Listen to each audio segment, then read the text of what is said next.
Mitt Romney is joining calls for President Donald Trump to quit pushing an unsubstantiated conspiracy theory about the woman who died nearly 2 decades ago while working for Joe Scarborough, former U.S. congressman from Florida and current MSNBC host. "I know Joe Scarborough. Joe is a friend of mine. I don't know T.J. Klausutis," the Republican senator from Utah wrote in a Wednesday morning tweet, referencing the deceased woman's husband. "Joe can weather vile, baseless accusations, but T.J. his heart is breaking. Enough already." Another Republican lawmaker, Representative Liz Cheney of Wyoming, expressed agreement in an unprompted exchange with reporters. "He's the commander-in-chief of this nation. It's causing great pain to the family of the young woman who died, so I would urge him to stop it," she said. Timothy Klausutis has pleaded with Twitter to remove the president's ugly tweets about his family's loss, saying, "My wife deserves better." Klausutis' wife, Lori K. Klausutis, had an undiagnosed heart condition that led to her 2001 death at age 28. She fell and hit her head on a desk at Scarborough's Florida office and was found the next morning. Trump has repeatedly characterized the accident as a cold case, despite any evidence suggesting Scarborough or anyone else was culpable. On May 12, he tweeted, "When will they open a cold case on the psycho Joe Scarborough matter in Florida? Did he get away with murder? Some people think so." Trump doubled down on the conspiracy theory during a Tuesday afternoon press conference, falsely claiming the woman's family wanted to get to the bottom of it.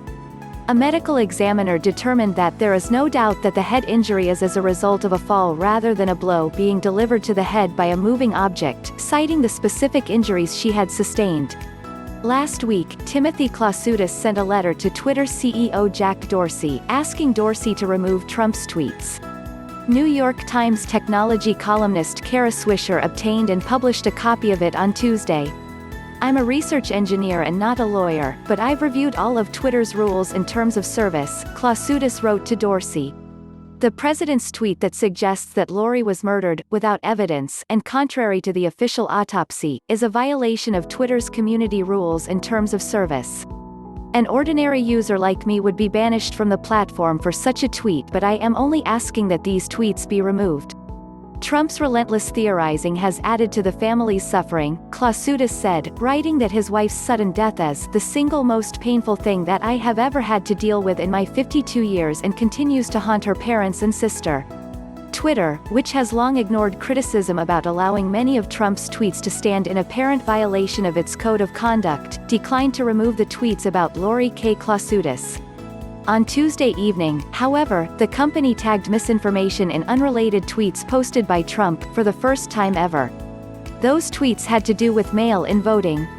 The president has noted his displeasure.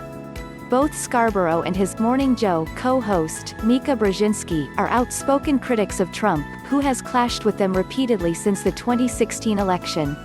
Trump defended his baseless commentary about the former congressman later on Tuesday, writing, "The opening of a cold case against psycho Joe Scarborough was not a Donald Trump original thought. This has been going on for years, long before I joined the chorus." The episode prompted CNN anchor Anderson Cooper to tear into the president Tuesday night. "What a little man.